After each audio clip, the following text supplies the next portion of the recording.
வணக்கம். இந்த ஆண்டு நிகழும் முக்கியமான ஜோதிட நிகழ்வுகளில் ஒன்று குரு பகவானின் பெயர்ச்சி ஆகும். குரு பகவான் ஒரு நல்ல கிரகமாக பார்க்கப்படுகிறது மற்றும் வேத ஜோதிடத்தின் படி குரு பகவானின் பெயர்ச்சி மிகவும் முக்கியமானதாக கருதப்படுகிறது. குரு பெயர்ச்சிக்கும் போது குருவின் பார்வை எந்த வீடுகளில் விழுகிறதோ அந்த வீடுகளுக்கு அது அமிர்தம் போன்ற மங்களகரமான பார்வையை தருகிறது. இதன் காரணமாக நபர் சுப பலன்களை பெறுகிறார். ஜோதிட சாஸ்திரத்தில் குரு ஜீவா என்றும் அழைக்கப்படுகிறது.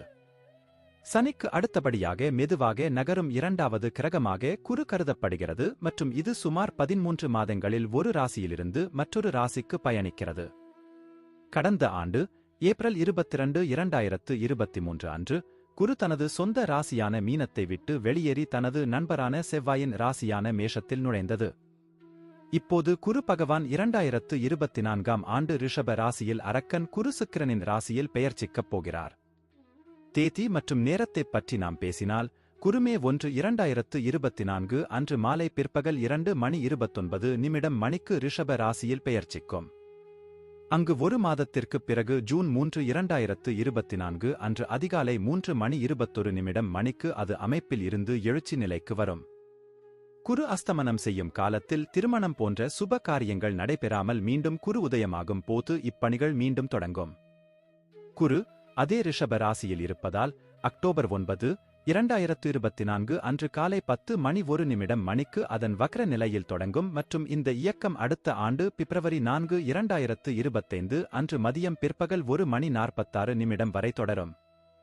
குரு ஒரு நல்ல மற்றும் வளர்ச்சியை ஏற்படுத்தும் கிரகம் மற்றும் குருவின் பார்வை எந்த வீடுகளின் மீது விழுகிறதோ அதன் நல்ல பார்வையால் அது அந்த வீடுகளையும் அவை தொடர்பான பலன்களையும் அதிகரிக்கிறது. 2024ஆம் ஆண்டில் குரு பகவான் ரிஷப ராசியில் பெயர்ச்சிப்பது உங்கள் மீது என்ன தாக்கத்தை ஏற்படுத்தும்?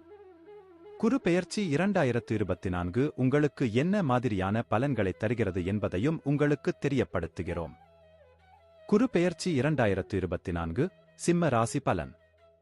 சிம்ம ராசிக்காரர்களுக்கு 5ஆம் வீட்டிற்கும் 8ஆம் வீட்டிற்கும் குரு அதிபதி ஆவார். முக்கோணத்தின் அதிபதியாக இருப்பதால் இது உங்களுக்கு ஒரு சுப கிரகம் மற்றும் உங்கள் ராசி அதிபதியான சூரிய பகவானின் சிறந்த நண்பராகவும் உள்ளது. குரு பகவானின் இந்த பெயர்ச்சி உங்களுக்கு சிறப்பான பலன்களை அளிக்கும். குரு பகவானின் இந்த பெயர்ச்சி உங்கள் ராசியிலிருந்து 10ஆம் வீட்டில் இருக்கும். இந்த பெயர்ச்சியின் விளைவு காரணமாக உங்கள் பணியிடத்தில் சாதகமான முடிவுகளை அடைய உங்கள் புத்திசாலித்தனத்தை பயன்படுத்த முயற்சிப்பீர்கள். 8ஆம் வீட்டின் அதிபதி 10ஆம் வீட்டிற்கு பெயர்ச்சிப்பது பணியிடத்தில் எழுச்சியை குறிக்கிறது. நீங்கள் ஏற்கனவே விண்ணப்பித்திருந்தால் இந்த பெயர்ச்சி காலத்தில் உங்களுக்கு வேறொரு வேலை கிடைப்பதற்கான வலுவான வாய்ப்புகள் இருக்கும். உங்கள் பணியிடத்தில் எந்த விதமான ஆணவத்தையும் அல்லது மற்றவர்களை இழிவுபடுத்தும் போக்கையும் நீங்கள் தவிர்க்க வேண்டும், இல்லையெனில் நீங்கள் சிக்கலில் மாட்டிக்கொள்ளலாம். உங்கள் அனுபவம் மிகவும் நன்றாக உள்ளது, மக்கள் உங்களை புகழ்வார்கள், ஆனால் இதைப் பற்றி நீங்கள் அகங்கார உணர்வை தவிர்க்க வேண்டும். உங்கள் மேலதிகாரிகளுக்கு மரியாதை கொடுங்கள் மற்றும் பணியிடத்தில் ஒரு நல்ல சூழலை உருவாக்குங்கள், இது உங்கள் வேலையை எளிதாக்கும். குரு 10ஆம் வீட்டில் அமர்ந்து உங்களின் 2ஆம் வீடு, 4ஆம் வீடு மற்றும் 6வது வீட்டை நோக்குவார். 2ஆம் வீட்டில் குரு பகவானின் அம்சத்தால் பேச்சில் இனிமை அதிகரிக்கும், சிந்தித்துப் பேசிப் பலன் அடைவீர்கள். குரு பகவானின் தாக்கத்தால் ரகசிய செல்வம், பூர்வீக சொத்து, பரம்பரை சொத்து, திடீர் பண ஆதாயம் கிடைக்க வாய்ப்புகள் உண்டாகும். நீங்கள் குடும்ப விஷயங்களிலும் ஆர்வத்துடன் பங்களிப்பீர்கள் மற்றும் பொதுமக்களின் பார்வையில் நிலைத்திருப்பீர்கள். 4வது வீட்டில் குரு பகவானின் அம்சம் இருப்பதால் உங்கள் குடும்ப வாழ்க்கையில் மகிழ்ச்சி இருக்கும். குரு பகவான் உங்கள் தாயாரின் உடல் நலக்குறைவையும் நீக்குவார், இதனால் உங்கள் தாயாரின் ஆரோக்கியம் சிறப்பாக இருக்கும், எந்த பிரச்சனையையும் எதிர்கொள்ளும் தைரியத்தை பெறுவார். இந்த காலகட்டத்தில் நீங்கள் சில நல்ல சொத்துக்களை வாங்கலாம். அந்த சொத்து பழையதாக இருக்கலாம், ஆனால் உங்களுக்கு பயனுள்ளதாக இருக்கும். 6வது வீட்டில் குரு பகவானின் அம்சம் காரணமாக உங்கள் எதிரிகளிடமிருந்து வேலையில் சில பிரச்சனைகளை நீங்கள் சந்திக்க நேரிடும். இருப்பினும் அவர்களால் அதிகம் செய்ய முடியாது, இறுதியில் நீங்கள் வெற்றி பெறுவீர்கள்.